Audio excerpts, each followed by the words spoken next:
béni, et il reçoit alors la permission de tester la foi de Job. Il cause de grandes souffrances à Job, lui retirant ses possessions, ses enfants et sa santé. Cependant, même au milieu de la douleur et de la souffrance, Job reste fidèle à Dieu, montrant que la vraie foi persévère, même dans les épreuves les plus difficiles. Satan a également tenté Jésus dans le désert après un jeûne de 40 jours. Cette tentation est relatée dans Matthieu 4.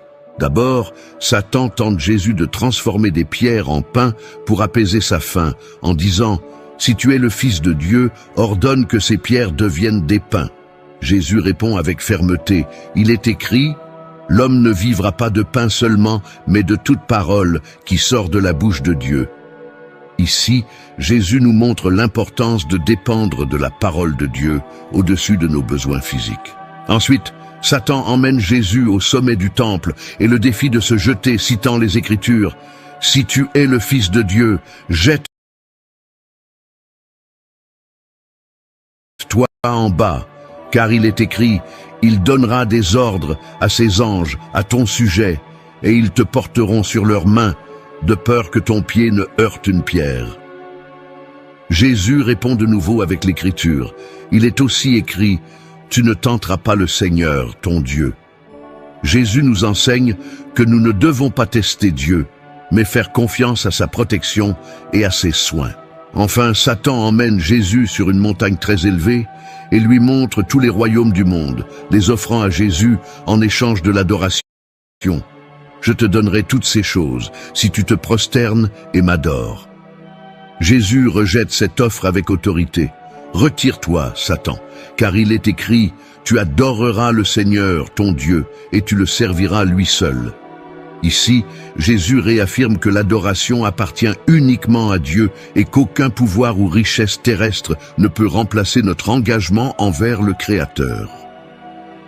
Le livre de l'Apocalypse nous révèle que Satan sera emprisonné pour 1000 ans.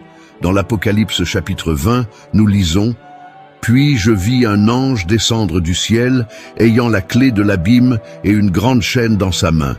Il saisit le dragon, le serpent ancien qui est le diable et Satan, et le lia pour 1000 ans. Il le jeta dans l'abîme, ferma et scella l'entrée au-dessus de lui, afin qu'il ne séduise plus les nations, jusqu'à ce que les 1000 ans soient accomplis.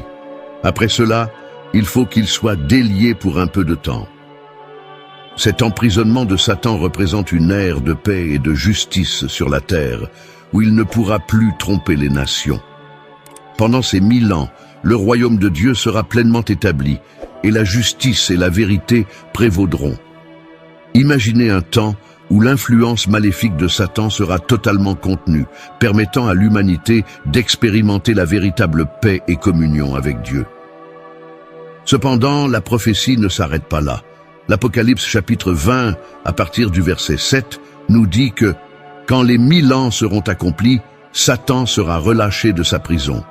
Il sortira pour séduire les nations qui sont aux 4 coins de la terre, Gog et Magog, afin de les rassembler pour la guerre. Leur nombre est comme le sable de la mer. Elles montèrent sur la surface de la terre, et elles investirent le camp des saints et la ville bien-aimée. Mais un feu descendit du ciel et les dévora, et le diable qui les séduisait fut jeté dans les temps de feu et de soufre où sont la bête et le faux prophète. Et ils seront tourmentés jour et nuit au siècle des siècles. » Cette narration nous montre la défaite inévitable de Satan et la victoire finale de Dieu. Elle nous assure que, malgré les difficultés et les luttes que nous affrontons dans ce monde, le mal sera finalement vaincu et la justice de Dieu prévaudra.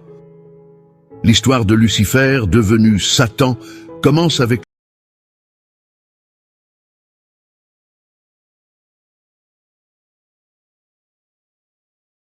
le premier péché, l'orgueil. Cet orgueil a conduit à sa chute.